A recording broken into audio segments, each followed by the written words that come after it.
بسم الله الرحمن الرحيم. الحمد لله رب العالمين، والصلاة والسلام على سيد الأنبياء والمرسلين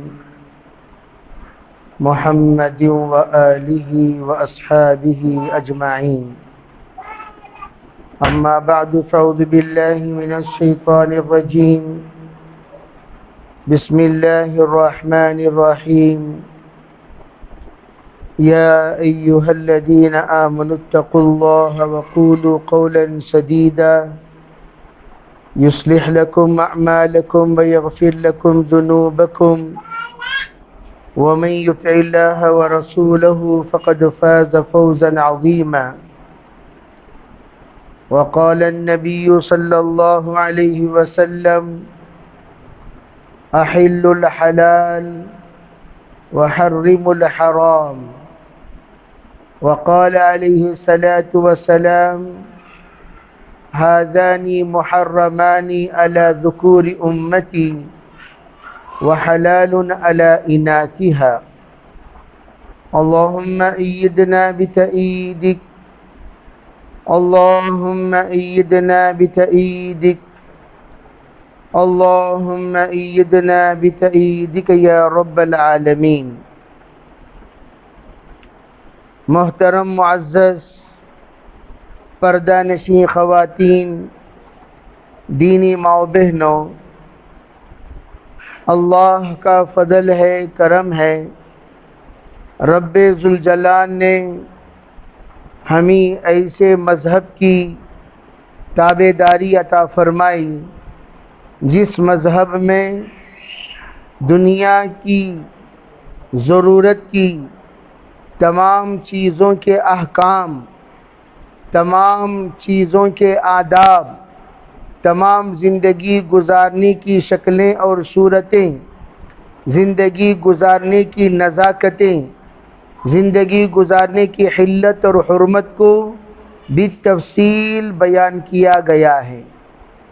شاید کہنا تو بالکل مناسب نہیں، بلکہ یقینی طور پر یہ بات کہی جا سکتی ہے کہ دنیا میں کوئی بھی مذہب، کوئی بھی مسلک، کوئی بھی دنیا کا ایسا بڑا انسان نہیں ہے جس نے زندگی کے تمام گوشوں کو بیان کیا ہو سوائے حضرت جناب محمد رسول اللہ صلی اللہ علیہ وسلم کے، بلکہ تمام نبیوں نے بھی اپنی امت کو جو تعلیم دی ہے اس تعلیم میں کہیں نہ کہیں کوئی نہ کوئی کمی تو ضرور رہی ہے۔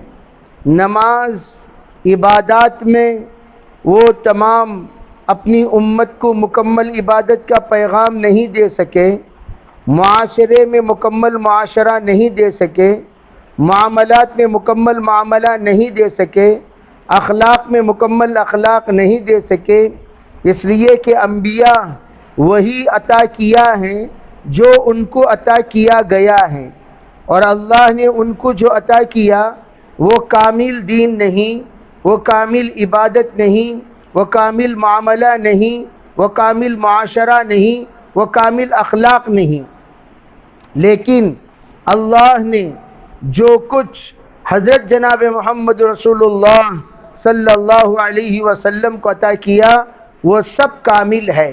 ایمان کے اعتبار سے اللہ کے رسول علیہ السلام کی ایمان کی دعوت کامل، عبادات کے اعتبار سے حضور کی عبادات کی دعوت کامل، اور معاملات اور معاشرے کے اعتبار سے آپ کے تعلیمات کامل، اور اخلاق کے اعتبار سے آپ کے تمام طرح کی تربیت کامل۔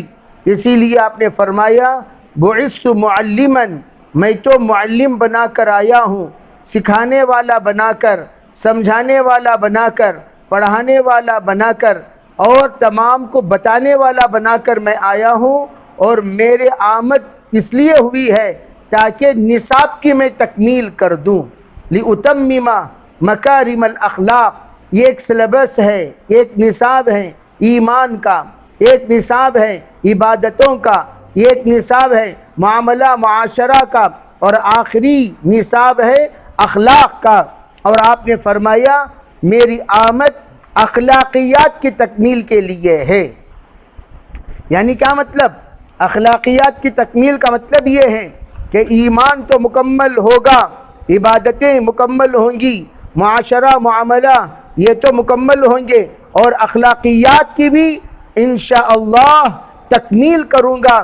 چنانچہ اللہ کے رسول علیہ السلام کے تکمیل نصاب کی شہادت اللہ نے دی ہے۔ فرمایا الیوم اکملت لکم دینکم اتممت علیکم نعمتی ورضیت لکم الاسلام دینا۔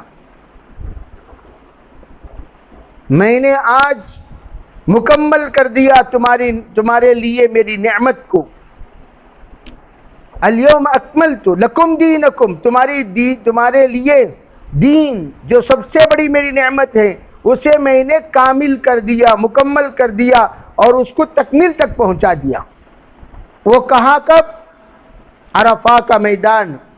اللہ کے رسول علیہ السلام حجۃ الوداع پر موجود ہیں۔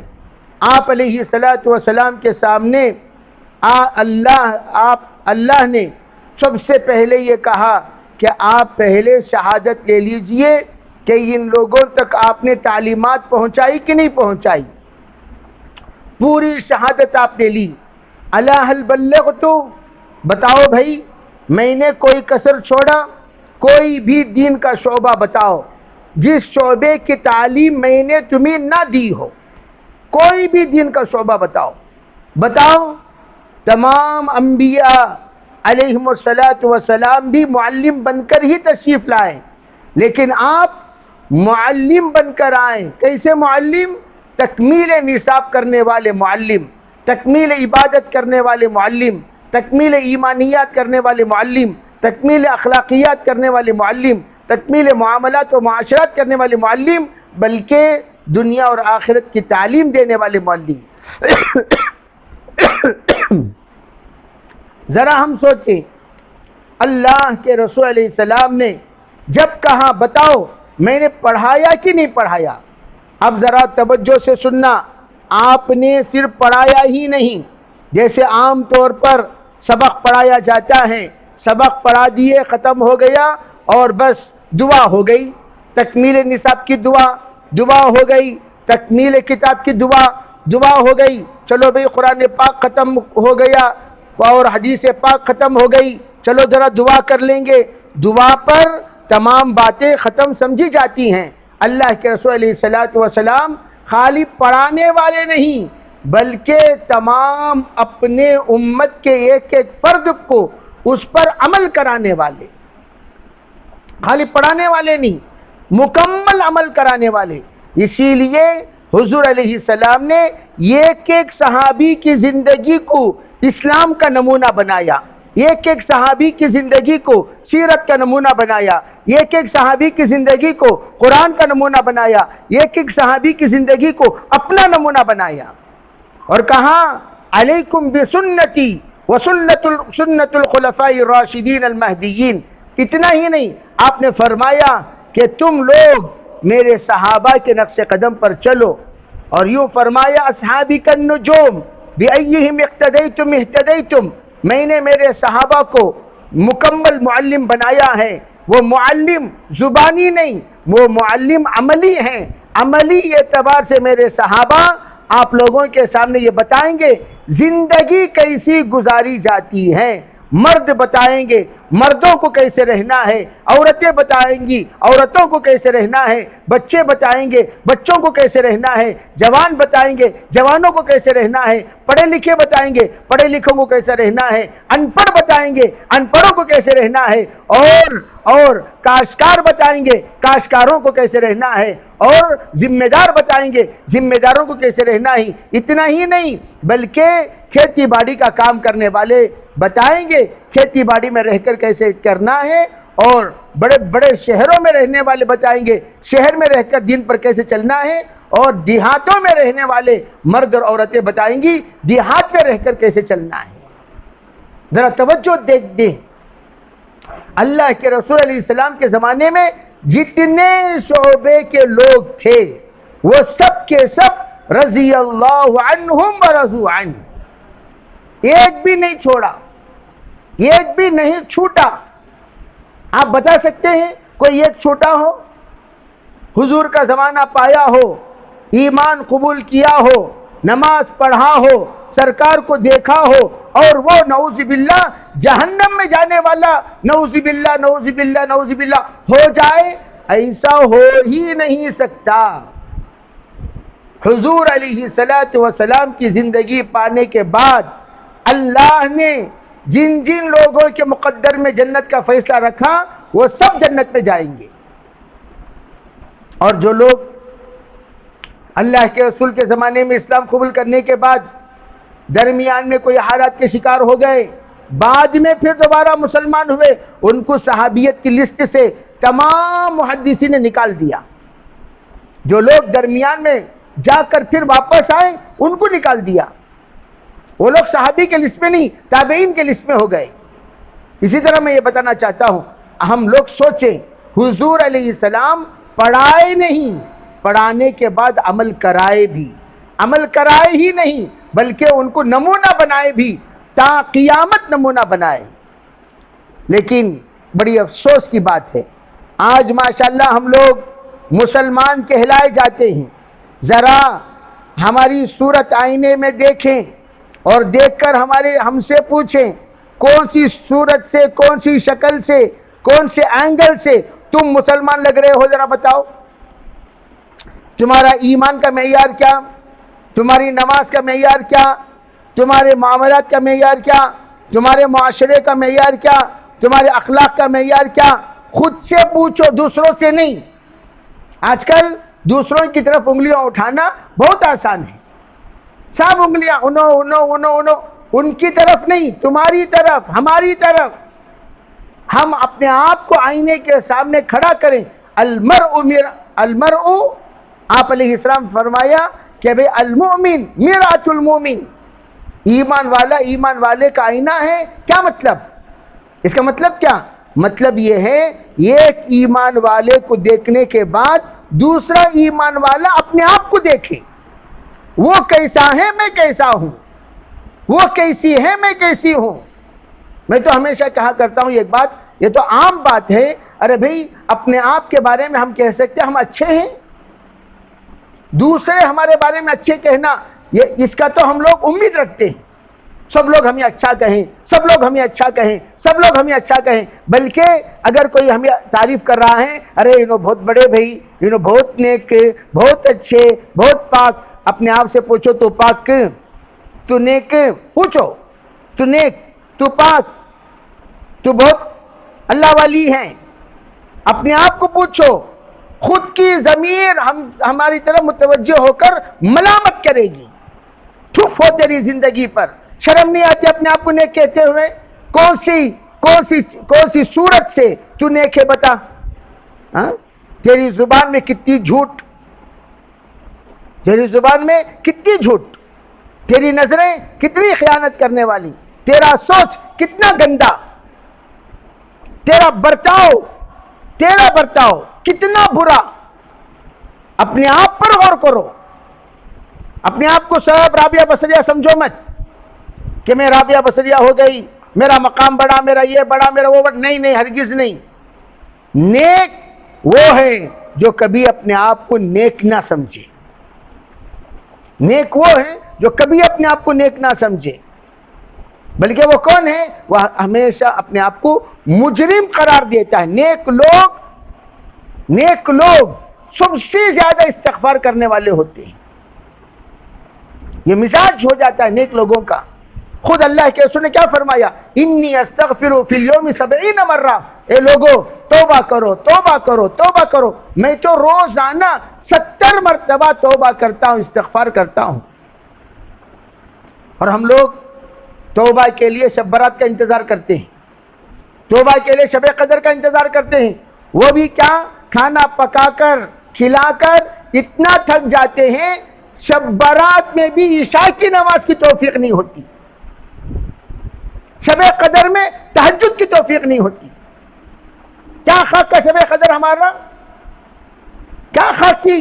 ہم لوگ شب برات مناتے ہیں، بتاؤ، شب براتیں، شب قدریں، ہم رمضان، اللہ اکبر، کون سی خاتون نیک بندی ایسی ہے جو رمضان میں افطاری کی دعا کی ہو؟ بتاؤ، رمضان میں بھی دعا نہیں کرتے، بجیاں بنانے میں، خدمت کرنے میں اتنا مصروف، توبہ کرنے کی توفیق کہاں سے ملے گی بھائی؟ کون کون تراویح پڑھتے ہیں رمضان میں؟ بتاؤ، تہجد کون پڑھتے ہیں؟ نمازوں کا اہتمام سنتوں کے ساتھ رمضان میں کون کرتے ہیں؟ ذرا اپنے آپ کا جائزہ لو۔ یہ تمام حالات ہماری کتے کی دم کی طرح کیوں ہے جانتے ہیں؟ 3 باتیں ہمیشہ یاد رکھیں۔ جس وقت غذا گندا ہو جائے، جس وقت غذا گندا ہو جائے، انسان گندا ہو جائے، ہر اعتبار سے گندا ہو جائے گا۔ غذا گندا، معاملات بھی گندے، معاملات گندے ہونے سے غذا گندا ہوتا ہے۔ جب معاملات گندے ہوتے ہیں، غذا گندا ہوتا ہے، جب غذا گندا ہوتا ہے، معاشرہ گندا ہوتا ہے، معاشرہ گندا ہوتا ہے، اخلاق گندے ہوتے ہیں، اخلاق گندے ہوتے ہیں، عبادات گندے ہو جاتے ہیں، عبادات جب گندے ہو گئے تو پھر ایمان خطرے میں پڑ جاتا ہے۔ ارے بھئی یہ ایک دوسرے سے کیا ہے؟ اس کا ربط ہے۔ یہ جو کہا جاتا ہے، ارے بھئی بنی الاسلام علی 50، بنی الاسلام علی 50، کہ 5 چیزیں اسلام کی بنیاد ہیں۔ ہم تو سمجھتے ہیں 5 چیزیں ہیں، گنا لیتے ہیں، کلمہ، نماز اور روزہ، زکوٰۃ، حج، یہ گنا لیے، لیکن کلمہ ایمان کی بنیاد، نماز عبادات کی بنیاد، اور روزہ معاشرے کی بنیاد، معاشرے کی بنیاد۔ اب سوال پیدا ہوتا ہے، حضرت روزے میں معاشرے کی بنیاد سمجھ میں نہیں آ رہا، روزہ معاشرے کی بنیاد سمجھ میں نہیں آ رہا۔ ارے اللہ کے بندو، اللہ کی بندیوں، ذرا غور کرو، رمضان میں ہمارا معاشرہ کتنا پیارا ہو جاتا ہے۔ سب دیکھے تو رمضان مبارک میں سر پر اوڑھنی اوڑھ کر نمازوں کا اہتمام کرتے ہوئے، سحری بناتے ہوئے، افطاری بناتے ہوئے، قرآن پڑھتے ہوئے، ذکر کرتے ہوئے، کتنی پیاری ایسے لگتی ہیں ہماری بہنیں کہ جس کی کوئی حد نہیں، ماشاءاللہ اعتکاف کرتے ہوئے۔ اب ذرا ان سے پوچھو، رمضان میں کیسا ماہ تمہیں اتنا جلدی بدل گئے؟ رمضان میں کیسا بدل گئے؟ تو اس سے اندازہ یہ لگایا جائے گا، رمضان میں پیٹ کنٹرول میں رہتا ہے، پیٹ کنٹرول میں رہتا ہے، سحری میں، افطاری میں، پیٹ میں جو غذا گیا، بقیہ پورا دن جو روزہ رکھتے ہیں، پیٹ کنٹرول، گویا کیا حرام غذا سے پیٹ بچا ہوا ہے۔ حرام غذا سے بچنے کا نتیجہ کیا ہوا؟ آٹومیٹک نماز کا شوق، آٹومیٹک ذکر کا شوق، آٹومیٹک تراویح کا شوق، آٹومیٹک بیان کا شوق، آٹومیٹک پیدا ہوتا ہے کہ نہیں ہوتا؟ رمضان المبارک میں آپ بیان رکھیے کتنا بڑا مجمع جھٹ جاتا ہے رمضان میں۔ کیوں؟ اس لیے کہ پیٹ کنٹرول میں ہے، پیٹ کنٹرول میں ہے، سب کچھ کنٹرول میں ہے۔ اسی طرح فرمایا گیا کہ پیٹ کو کنٹرول میں رکھنا، حلال سے، حلال و حرام کی تمیز، حلال و حرام کی تمیز۔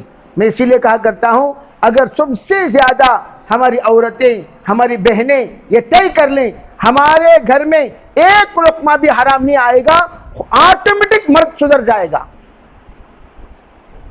اور آج مردوں کا چوری جو مردوں کے اندر پیدا ہوئی ہے وہ کس کے ذریعے سے؟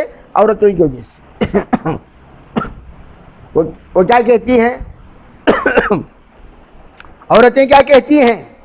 عورتیں فریج پر اصرار کرتے ہیں، فریج بدلو جی، واشنگ مشین پر، خاص گھر پر، زمین پر، پراپرٹی پر، زیورات پر، اور اپنی زندگی کے معیار کو اعلیٰ بنانے پر جس وقت اصرار کرتی ہیں، تو یہ بیچارہ تو اپنے بس میں جتنا ہے اتنا کما رہا ہے، کمائی اس کی 15,000 20,000 25,000 30,000 کی۔ اب جب عورتیں اصرار کریں گی، لامحالہ سوچے گا ارے بھائی 15,000 میں تو میں اس کے ضرورت کو، اس کے خواہشات کو پورا نہیں کر سکتا، اس کی ضرورت کو تو میں ضرورت کے حد تک پورا کر سکتا ہوں، خواہشات پورا نہیں کر سکتا۔ نتیجہ کیا ہوگا؟ نتیجہ حرام کی طرف جائے گا، حرام کی طرف۔ کتنے ایسے لڑکے دکان میں کام کرتے کرتے چور بن گئے، چور۔ ایک اللہ کے بندے کا انتقال ہوا، ایک دکان میں وہ 55 سال کام کیے، ان کے بارے میں خود ان کے مالکان کہنے لگے ایک چاکلیٹ کھانا ہو تو بھی وہ اجازت لیتے اور خود اپنے تنخواہ سے چاکلیٹ کا پیسہ کٹوا دیتے۔ آپ اندازہ لگاؤ، اللہ وہ جو تنخواہ لے کر وہ گھر گئے ہوں گے، کتنی روحانیت۔ چنانچہ وہ کلمے کی موت، آخری دم تک کسی کا محتاج نہیں بنے، وہ آخری دم تک۔ ان کے اہلیہ محترمہ صحت مند ہیں آج بھی، ان کے بچے کوئی تکلیف میں نہیں ہیں، کوئی پریشانی میں نہیں ہیں، اللہ نے سکون کی زندگی دی، چھوٹا موٹا مکان دیا، اور عافیت کے ساتھ آج بھی ان کے بچوں کے اندر وہی عادت ہے، جھوٹ نہیں ہے، جھوٹ نہیں ہے۔ اور آج ہمارے پاس جھوٹ۔ ایک بزرگ کہنے لگے آج حالات بگڑے کیوں؟ آج حالات بگڑے کیوں؟ زبان بگڑنے کی وجہ سے۔ آج حالات بگڑے کیوں؟ زبان بگڑنے کی وجہ سے۔ اسی لیے روزانہ صبح جس وقت فرشتے اعلان کرتے ہیں اے نیکی کی طرف آگے بڑھنے والے آگے بڑھ، اے برائی کی طرف جانے والے پیچھے ہٹ، یا بادی الخیر اقبل یا بادی الشر ادبر، اس وقت میں تمام اعضاء ہاتھ جوڑ کر زبان کے سامنے کہتے ہیں ارے بھائی تو ذرا اپنے آپ کو کنٹرول رکھ، تو ذرا خاموش رہے گی تو ہم سب عافیت میں رہیں گے، اگر تو بک بک کرے گی ہمیں سب جوتے کھائیں گے۔ بکواس تو کرتی ہے، جوتے لوگ ہم ہی مارتے ہیں۔ آج تک زبان کو پکڑ کو مارے گا کون؟ تو بھی زبان کو مارے؟ آج تک زبان کو کوئی نہیں مارا۔ مارا کس کو؟ بدن کو۔ گھوسا بدن کھاتا ہے، مار بدن کھاتا ہے، چوٹ بدن کو لگتے ہیں، اور تمام تکلیفیں اور درد بدن کو ہوتا ہے، اور یہ تو آرام سے زبان اپنے آپ میں مگن، کوئی اسے تکلیف نہیں۔ اسی طرح آج قرآن خود کہتا ہے یا ایھا الذین آمنوا اتقوا اللہ وقولوا قولا سدیدا، سدید قول سدید نمبر اول لا الہ الا اللہ محمد رسول اللہ۔ جب تم نے کلمہ پڑھا ہم لا الہ الا اللہ والے ہیں، نہیں ہے کوئی معبود سوائے اللہ کے، اللہ ہمارا رب ہے، اللہ ہمارا خالق ہے، اللہ ہمارا مالک ہے، اللہ ہمارا رزاق ہے، اللہ ہمارے لیے جبار ہے، تمام ٹوٹے ہوئے حالتوں کو درست کرنے والا، سب کچھ ہمارا جب اللہ ہے تو تم سب سے پہلے اللہ کے وفادار بنو۔ یہ اگر اللہ سے جھوٹ بولو گے، کلمے سے جھوٹ بولو گے، کیا مطلب؟ اللہ کو رب مان کر ہم دوسروں کی جانب متوجہ ہونا، یہ کلمے کا جھوٹا ہونے کی علامت ہے۔ اور محمد رسول اللہ نبی کا طریقہ، اب ہمارے طریقے دیکھ لو، ہمارے نکاح میں نبی کا طریقہ، میں ابھی فیصلے میں بیٹھے رہتا ہوں ہمیشہ، جب رہتا ہوں فیصلے میں تو میں ان سے کہتا ہوں غیر شرعی چیزوں کا جو لین دین تم لوگوں نے کر لیا اس کا حساب کتاب دارالقضاء میں نہیں ہوگا، وہ تمہارے نفسانیت کی وجہ سے۔ یہاں شریعت کا فیصلہ ہوتا ہے، طبیعت کا نہیں۔ تمہاری طبیعت منچلن ہے، تمہاری طبیعت میں نفسانیت ہے، تمہاری طبیعت میں آزادی ہے، تم نے تمہارے داماد کو گاڑی دی، بھیگ دیا، جہیز دیے اس کے مانگنے پر، تو جو چیزیں تم لوگ کر لیے شریعت اس کی ذمہ دار نہیں ہے، وہ تمہیں کیا کرنا کر لیو۔ ہاں البتہ جو شریعت کے اعتبار سے نہ نفقہ سکنا کا حق ہے، وہ حق البتہ شریعت دلائے گی آپ کو۔ تو میں یہ عرض کرنا چاہ رہا ہوں کہ ہم لوگ ذرا سوچیں کہ ہم اپنی زبان سے کیا ہم لا الہ الا اللہ کے وفادار ہیں، محمد رسول اللہ کے وفادار ہیں؟ اگر ہم ان دونوں کے وفادار نہیں ہیں تو سنو نتیجہ کیا ہوگا؟ جیسا یہاں قولوا قولا سدیدا یصلح لکم اعمالکم، تمہارے تمام اعمال سچ کہنے پر درست ہوں گے، تو اس کا لفظ کیا، اس کا برعکس معنی کیا ہے؟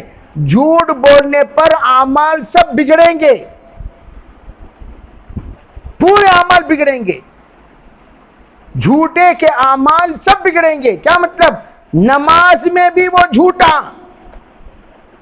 کلمے کا جھوٹا، نماز کا جھوٹا، روزے کا جھوٹا، نیت کا جھوٹا، وعدے کا جھوٹا، ارادے کا جھوٹا، مسلمان ہونے میں جھوٹا، وہ سچا نہیں، جھوٹا مسلمان۔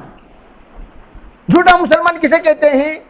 جھوٹا مسلمان اسے کہتے ہیں ظاہری اعتبار سے تو مسلمان کی طرح لباس تو پہن لیا، لیکن جس وقت نمبر آتا ہے دین پر چلنے کا، اس وقت وہ کہے گا ہمارے گاؤں میں یہ عادت ہے سو، ہمارے خاندان میں وہ عادت ہے سو، نہیں ہمارے بڑی بچی کو ہمیں ایسا کرے، ہمارے بڑے بچے کو ویسا کرے۔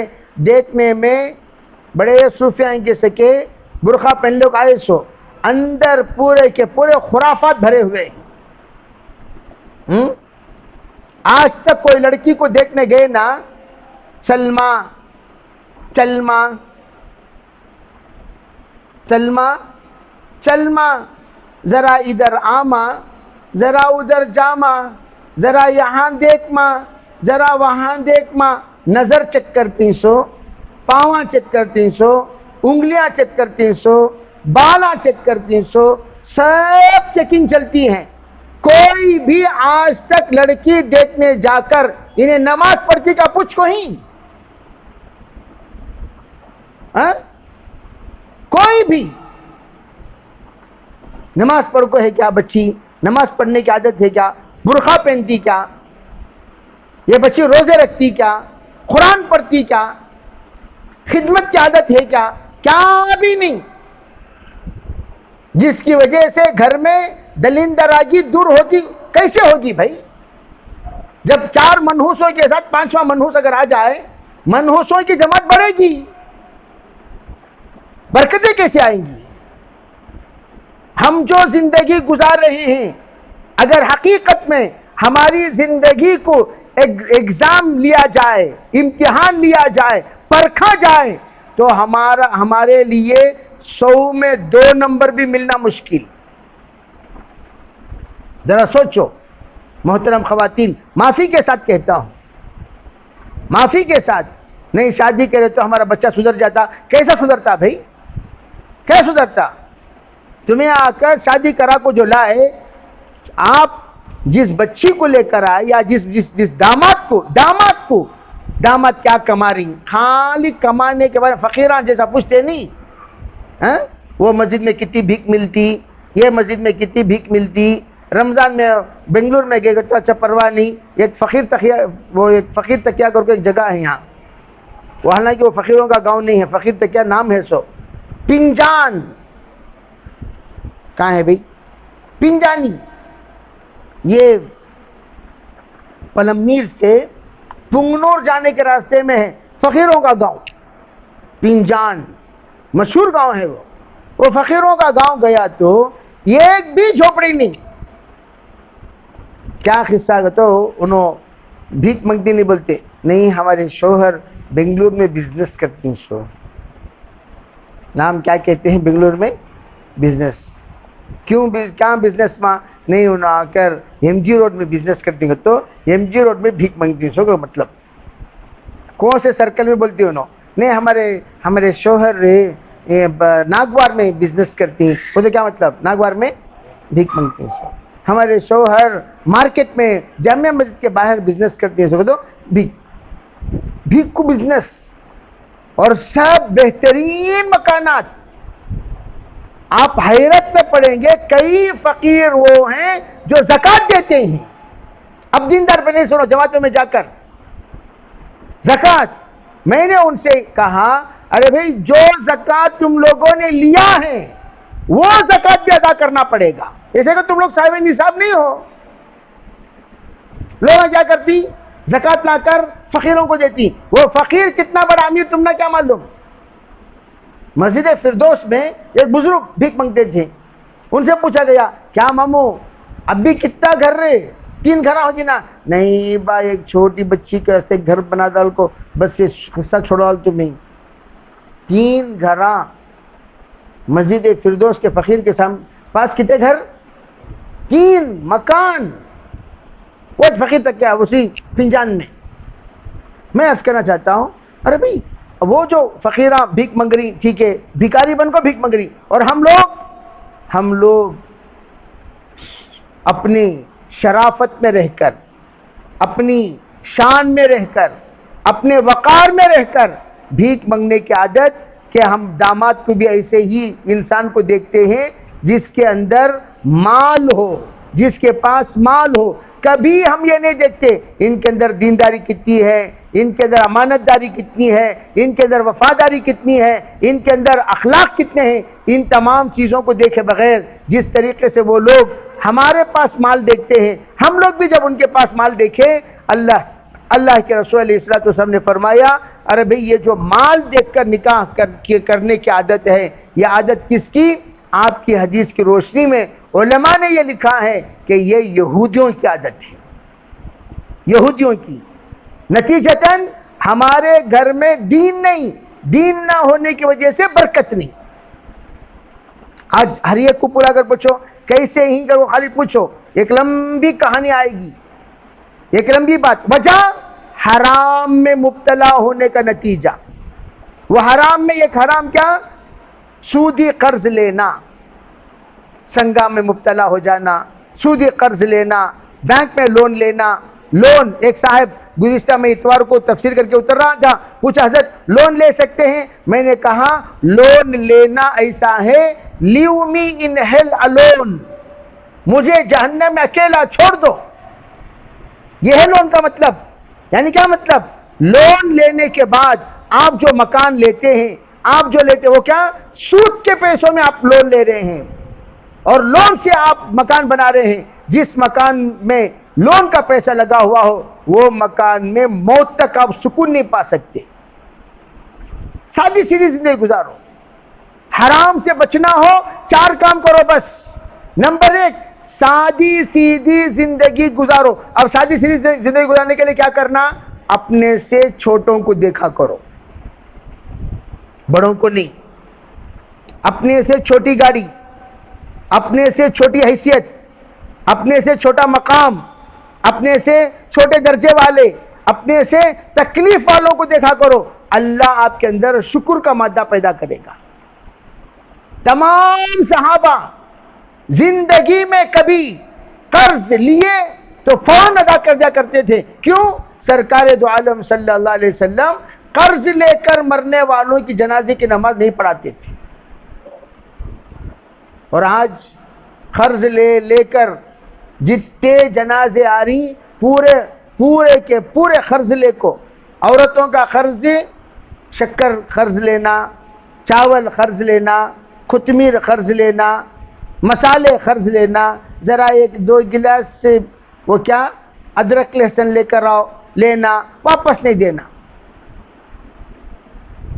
واپس نہیں دینا. نمک بھی لو واپس دو، انہوں معاف کر دیا الگ چیز، نہیں چھوڑا آپا کیا وہ سبھی چوتلے کو تیل لے رہی، واپس دو.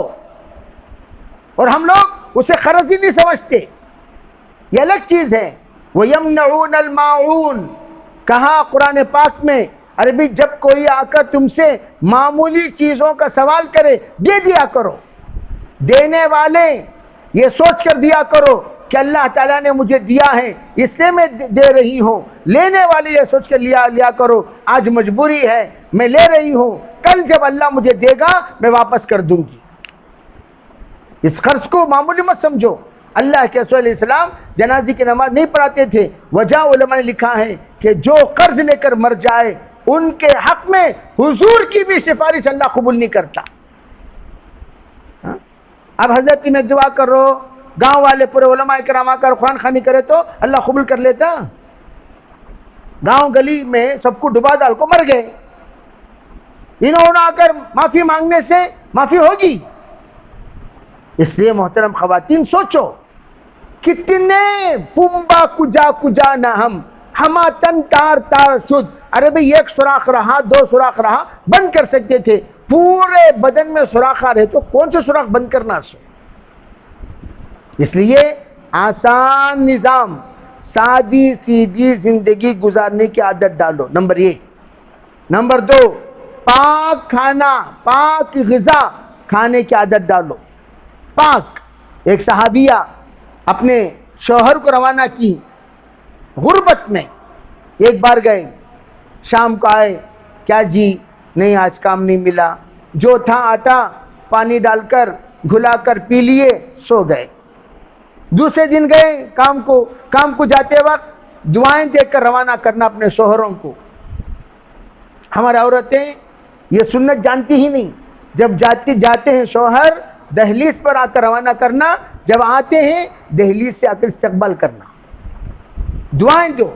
اور شوہر جانے کے بعد جب تم نمازیں ادا کرو اشراق چاشت, تو اپنے شوہر کی کمائی کے لیے دعا کرو, یا اللہ میرے شوہر گئے ہیں, حلال نظام بنا, یا اللہ ان کے کام میں تکلیف نہ دے, ان کو صحت دے, سلامتی دے, عافیت دے, عزت دے, شرافت دے, یا اللہ حلال رزق لے آئیں. ایسے فیصلے فرما, اپنے شوہر کے حق میں دعا کرو. وہ دعا کر روانہ کی. صحابی آئے, دوسرے دن میں مزدوری نہیں ملی تو وہ مسجد چلے گئے. عشاء کے بعد آئے, چہرہ اترا ہوا تھا, بیگم پہچان لی, آج بھی ان کو مزدوری نہیں ملی. کہا تسلی دی, کوئی بات نہیں, چھوڑو جی, گئے نا تمہیں محنت کرے نا. اور ہمارے عورتاں شوہر کی کمائی کم ہوتے ہی نہیں میں امی کیا چلے جاتی ہوں, کیوں یہ اس کی وفاداری, ابھی اسی کو وفاداری کہتے ہیں. ایک ہوتی ہے جانی, ایک ہوتی ہے نانی. جانی کسے کہتے ہیں؟ جان دینے والی.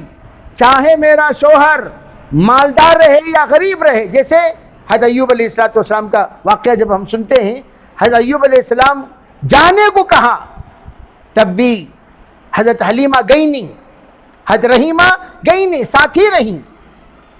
لیکن ہماری خواتین ذری تکلیف آتے ہی امی کیا بھاگ جاتی, ذری تکلیف آتے ہی امی کیا بھاگ جاتی. نہیں, غلط. جانی کسے کہتے ہیں؟ جان چلی جائے تب بھی میں یہی رہوں گی, جان چلی جائے تب بھی میں یہی رہوں گی. اسی لیے کہا کیا کہتے, بیٹی یہاں سے تیری ڈولی اٹھ رہی ہے, تیری ڈولی اٹھ رہی ہے, وہاں سے تیرا جنازہ اٹھنا چاہیے. یہ نصیحت ہوتی تھی پہلے زمانے میں. کیا مطلب؟ جہاں تم جا رہی ہو وہاں سے ہی تیرا جنازہ, کیا یعنی وہیں پر نبنا ہے, وہیں پر رہنا ہے, اور وہیں پر اللہ سے مانگنا ہے, وہیں پر رہ کر سہنا ہے. ہاں اگر کوئی ظلم و ستم ہو تو وہ گھر والوں کو بتانا ہے, یہ ضروری ہے. یہ نہیں کہتا ظلم و ستم کو بھی آپ حضرات برداشت کرتے رہو, نہیں. اذا تنازعتم فی شیء فردوہ الی اللہ ورسولہ, فوراً علماء کی جانب, دارالقضاء کی جانب اور جو بھی ہمارے ہمدرد ہیں ان کے جانب مسائل لے جانا ہے. لیکن جس وقت معمولی باتوں کو, امی کو آج کل یہ جو موبائل ہیں, یہ موبائل کی وجہ سے کیا بتاؤں, بہت افسوس ہو رہا ہے کہ روزانہ ایک ہفتے میں 4 طلاق کے کیسز, یہ ہفتہ 4, آج بھی ایک طلاق کا کیس ہے. نہیں حضرت میں غصے میں بولا جا, طلاق دیتے سو تو غصے میں, طلاق دیتے سو کون سے بھی نکاح میں طلاق دیا کیا؟ خوشی میں کون سی طلاق دیتا ہے؟ عید کے دن طلاق دیا, عید کے دن نے دماغ خراب ہو گیا. ارے بھائی طلاق دیتے غصے میں ہے، نہیں غصے میں دے دیا، غصے ہی میں تو دیتے طلاق، نارمل پوزیشن میں کہاں دیتے ہیں طلاق؟ اور وہ کہتا ہے غصے میں دے دیا، غصے میں دے دیا، ارے غصے ہی میں طلاق دی جاتی ہے، اور دینے کے بعد افسوس، کیا حضرت کہتے ہوئے حل نکالو، حضرت کہتے بھی حضرت حل نکالو، ایک صاحب کہنے لگے حضرت کیا آپ پوچھتے ہیں کہ وہ دیتا ہوں، ذرا حل نکالو حضرت، مجھے کیا دیتی ہیں بھائی، کیا دیتی ہیں؟ جنت دیتی ہیں، بولو جنت دیتی ہیں، تو اس کا حل قرآن ہے، ایسا نہیں ہے کہ حل آ کر مولوی بناتا ہے، بھئی جو قرآن پاک کا حل ہے وہی حل تو بتائیں گے ہم، ایسے ویسے حل تھوڑی بتائیں گے۔ تو میں عرض کرنا چاہتا ہوں، اب پوچھا گیا طلاق کی وجہ کیا بھی، خالی گھر میں دودھ نہیں ہے، وہ دودھ نہ ہونے پر اتنا ہنگامہ عورت نے کھڑا کیا، اتنا غصہ اور اتنا لان تان کیا اپنے شوہر کو غصہ آ کر طلاق پکار دیا۔ ارے بھائی دودھ کوئی بڑی بات ہے؟ دودھ ایک دن نہیں ہے، ایک دن دودھ نہیں لائے، بارش اگر ہو رہی ہو تو کیا کرے؟ سلیمان بنا کو پی لو بھائی، دودھ کی چائے پینا فرض کیا؟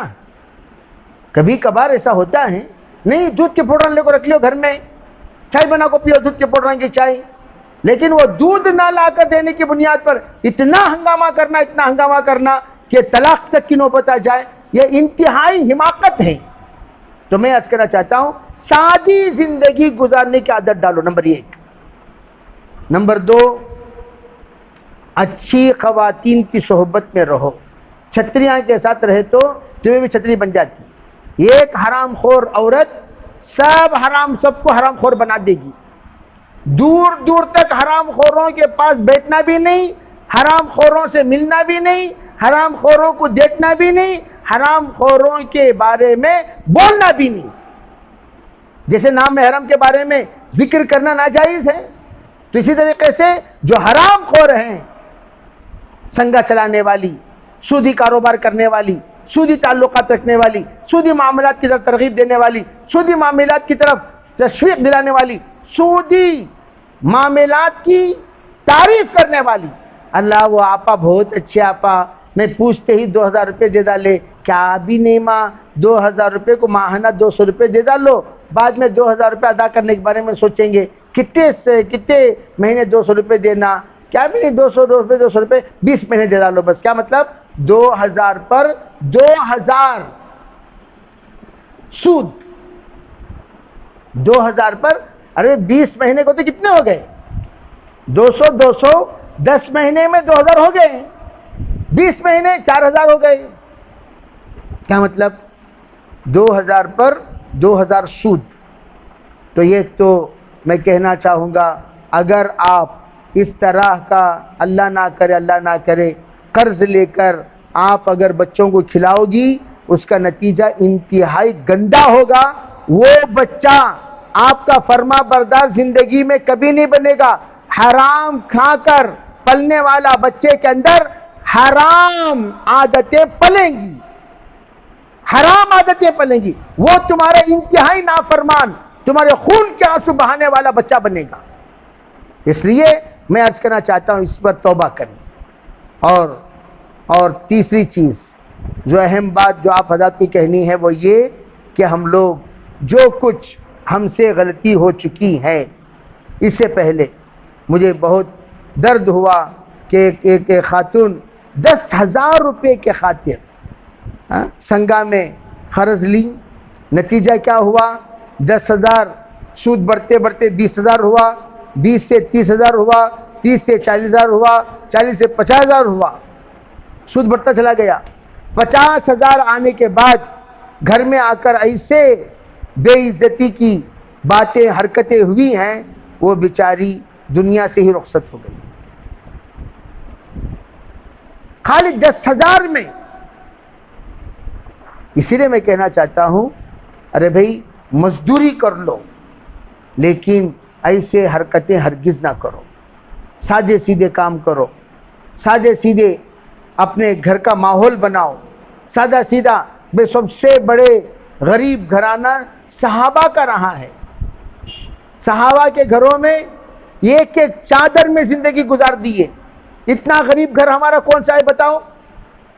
4 برتن حضرت فاطمہ الزہرا کے گھر میں تمام جنت کی سردار ہونے کے باوجود، علی مرتضیٰ حیدر کرار ہونے کے باوجود حضرت کے گھر میں صرف 4 برتن،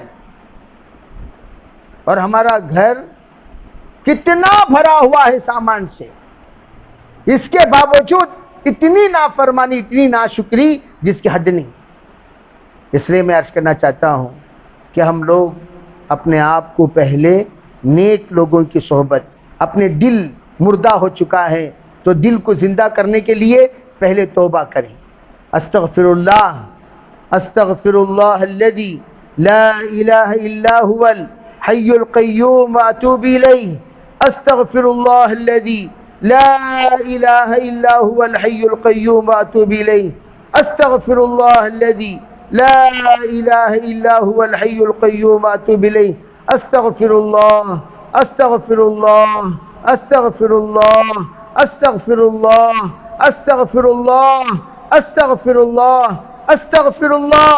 اللہ سے توبہ کرتے رہیں، کرنے کے بعد کہیں یا اللہ میں تیری بندی ہوں، تو میرا آقا ہے، یا اللہ تو میرے حالات کو اچھی طرح جانتا ہے، میری پریشانی کو تو اچھی طرح جانتا ہے، یا اللہ آپ اپنے فضل سے میری اس توبہ کو قبول فرما کر مجھے حرام سے آپ بچا لیجئے۔ نیت کرنے کے بعد 5 وقت کا نماز کا اہتمام، صبح شام کلمہ طیبہ 100 مرتبہ پڑھا کریں، اور روزانہ 40 مرتبہ سورہ فاتحہ پڑھ کر اللہ سے اپنا دکھ سناؤ، اپنا درد سناؤ، اپنے حالات سناؤ، اپنے پریشانی سناؤ، اپنی مصیبت سناؤ، اپنا جو کچھ اندیا ہے، دل کے اندر کی باتیں ہیں وہ سب سنایا کرو۔ اللہ سے بڑھ کر ہمارا درد دور کرنے والا کائنات میں کوئی نہیں۔ تمام دردوں کو کافور بنانے والا رب ہے۔ وَإِن يَمْسَسْكَ اللَّهُ بِضُرٍّ، اللہ کہتے ہیں اگر کوئی تکلیف میرے طرف سے تم لوگوں کو پہنچ جائے تو سنو، وہ تکلیف کو دور کرنے والا میرے علاوہ کوئی نہیں، لا کاشفها الا هو۔ اللہ تمام تکلیفوں کو دور کرنے والا، تو اللہ کے پاس سناؤ اپنا درد۔ اور کب سنانا؟ تہجد میں 40 دن کوئی بندہ بسم اللہ الرحمن الرحیم الحمدللہ رب العالمین الرحمن الرحیم پوری سورہ پڑھ کر، وَلَضَّالِينَ آمین بسم اللہ الرحمن الرحیم الحمدللہ رب العالمین، پھر پوری سورہ پڑھ کر وَلَضَّالِينَ آمین بسم اللہ الرحمن الرحیم الحمدللہ رب العالمین، مل حمدو، ایسا جیسا میں پڑھ رہا ہوں ایسا پڑھنا، پھر 40ویں مرتبہ آخر میں بسم اللہ الرحمن الرحیم پڑھ لینا۔ 40 دن تہجد میں نہیں اٹھ سکے، فجر کے بعد فوراً بیٹھ کر پڑھو، 40 دن پڑھو، اللہ سے یہ ذکر کرنے کے بعد سورہ فاتحہ پڑھیں، مانگو، رو کر مانگو، گڑ گڑا کر مانگو۔ عورتوں کو تو اللہ تعالیٰ فطری طور پر رونے کی ادا عطا کی ہے، عورتوں کو فری ٹینکی ہے، فری ٹینکی، فوراً آنسو بہنے لگتے ہیں، فوراً کیا تھی بول ڈالو رونا شروع کر دی، کیا تھی بول ڈالو رونا شروع کر دی۔ 3 چیزیں مولانا اسلام علیہ فرمایا کرتے تھے عورتوں کی فطرت ہے، ایک رونا، نمبر 2 بولنا، نمبر 3 منانا۔ جب کوئی کام ان کا اٹک جاتا ہے اپنے شوہر کو آسانی سے منا لیتے ہیں، تو اللہ کو مناؤ، اللہ کے سامنے رو، اللہ کے سامنے بولو، جو تینوں صفات آپ کے اندر موجود ہیں وہ تینوں صفات اللہ کے سامنے استعمال کرو، انشاءاللہ پھر دیکھو اللہ 40 دن کے اندر کس طرح آپ کے مسائل کو اللہ حل کرتے ہیں۔ پھر آپ دیکھتے رہیں گے اللہ انشاءاللہ سلوٹوں میں آپ کے مسائل کو حل کرے گا۔ پھر انشاءاللہ زندگی کی ایک چھوٹی چھوٹی باتیں اپنے اعتبار سے حل کرنے کی کوشش کرو، کبھی بھی 3 کام مت کیا کرو۔ نمبر 1 اللہ کو ناراض مت کرو، سود لینا اللہ سے جنگ لینا ہے، جنگ، فَأْذَنُوا بِحَرْبٍ مِّنَ اللَّهِ، اللہ کہتے ہیں سود لے رہے ہو، چلو ہم آ رہے ہیں جنگ لڑنے کی۔ اور آج تک کافی ڈے والا ہے نا، کافی ڈے، ہاں، ارے بھائی کافی ڈے کا جو مالک ہے وہ خودکشی کر لیا۔ کیوں کیا خودکشی؟ وجہ کیا؟ سود۔ اسے مال کی کوئی کمی نہیں تھی۔ حرص الدنیا عذاب الموت جو مشہور مقولہ ہیں، یہ مقولے کو ہم لوگ بہت آسان سمجھ جاتے ہیں، آسان نہیں، حقیقت ہے۔ اگر کوئی حرص کرنا شروع کرے، اس کی حرص کرتے کرتے کرتے اتنا زیادہ وہ گناہ میں مبتلا ہو جائے گا، جلدی مرے گا نہیں، جلدی مرے گا نہیں۔ کیوں؟ بھئی اس کی روح مال میں اٹک کر رہے، ادھر اٹک کر رہے، ادھر اٹک کر رہے۔ بعض لوگوں کو 4-5 دن سکرات لگ جاتی ہیں۔ اللہ سب کی حفاظت فرمائے۔ اللہ سے آسان موت مانگا کرو، آسان موت۔ اللہ ہمیں سریے کو آسان موت عطا کرے، آسان موت۔ مرنا تو سب کو ہے بھئی، صلی اللہ العافیہ، عافیت کے ساتھ جینا، عافیت کے ساتھ مرنا ہم اللہ سے مانگیں۔ اس لیے میں آپ سب سے گزارش کرتا ہوں، دعوت و تبلیغ کی جو محنت ہے، یہ محنت اسی لیے ہے تاکہ ہمارے اندر سادگی آئے۔ تو آپ اپنے بچوں کو ماشاءاللہ مدرسے کو بھیج ہی رہی ہو، اپنے بچوں کو بھی بھیجیں۔ اور صرف بچے پڑھنا کافی نہیں ہے، بچوں کو ہم جس طریقے سے مدرسے میں تربیت کر رہے ہیں، خود بھی تربیت پانے کے لیے بڑوں کا مدرسہ، وہاں بھی جا کر آپ حضرات تربیت پائیں اور اللہ کو اپنا بنانے کی کوشش کریں، اللہ کو اپنا دکھ درد سنانے کی کوشش کریں، سب کچھ اللہ کو سنائیں۔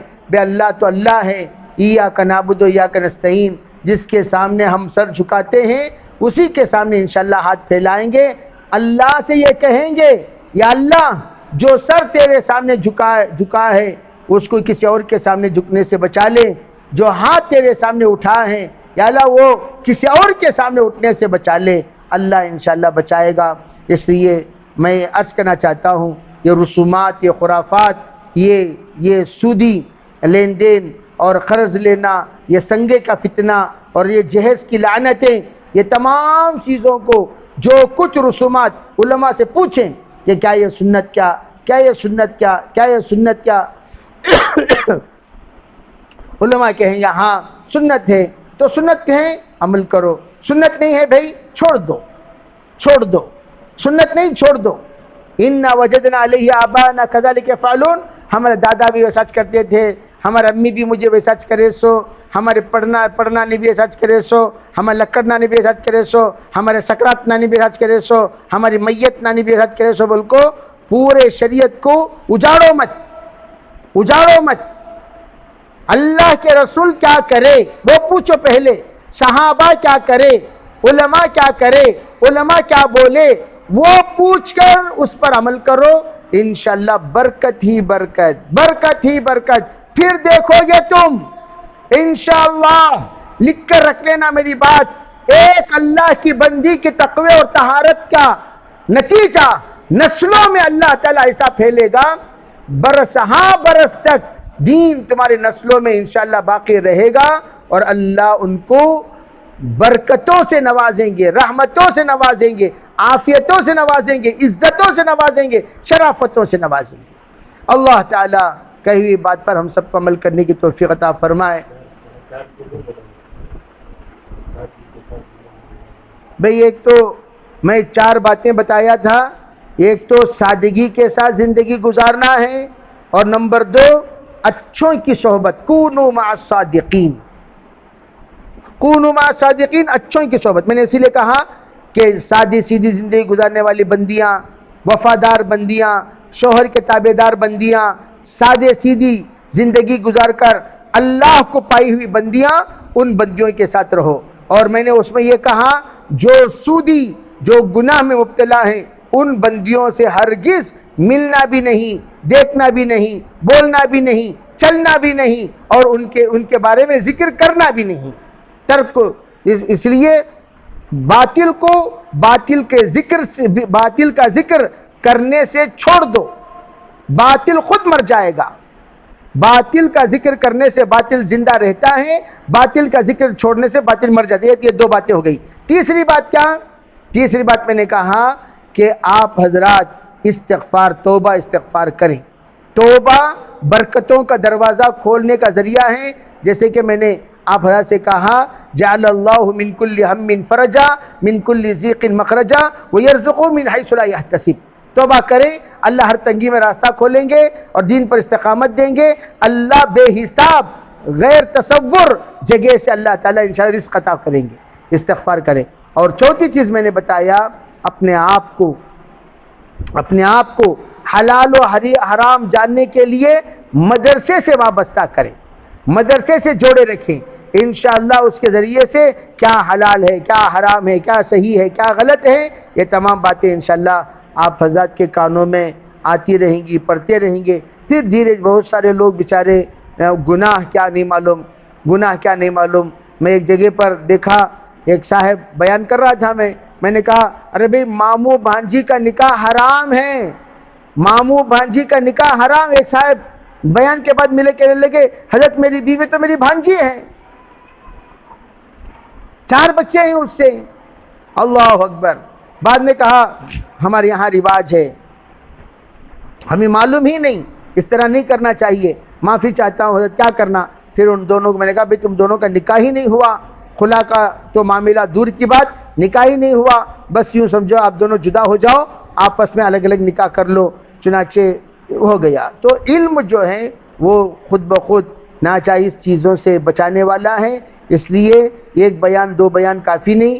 علم سیکھنے کے لیے آپ اپنے آپ کو معلمات کے ساتھ جوڑے رکھو، چاہے وہ روزانہ جاؤ یا ایک دن آڑ ایک دن، جیسی بھی کلاس کی ترتیب بنائیں۔ بالغات کے لیے تھوڑا وقت کے لیے آپ حضرات ضرور روزانہ وہاں پر حاضری دیا کریں، انشاءاللہ بہت بڑا فائدہ ہوگا۔ اللہ تعالیٰ کہی ہوئی بات پر عمل کرنے کی توفیق عطا فرمائے۔